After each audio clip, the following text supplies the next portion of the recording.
Ce qui compte surtout, c'est de ne pas être dans une forme de course à la pureté. Et moi, c'est ce que je reproche un peu à une partie du mouvement écolo en France, c'est de rechercher l'exemplarité totale.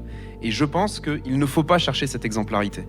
Il ne faut pas attendre des gens qui prennent la parole sur l'environnement et qui défendent l'environnement d'être parfaits sur la question environnementale.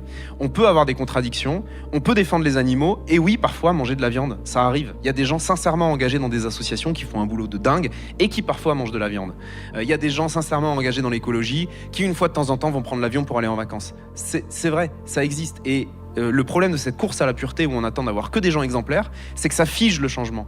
Parce que les gens ont le sentiment que s'ils prennent la parole, on va tout de suite aller chercher ce qui va pas. Le fameux t'es écolo mais t'as un iPhone, t'es écolo mais t'es allé en vacances ici. Ce qui compte, c'est l'endroit où on part et l'endroit où on va, c'est la trajectoire globale. Ce qui est important, c'est d'être dans la réduction de cet impact global, donc de faire ce qu'on peut à notre niveau pour réduire notre impact, en ayant bien conscience qu'on ne changera pas tout seul et qu'on aura toujours un impact sur l'environnement.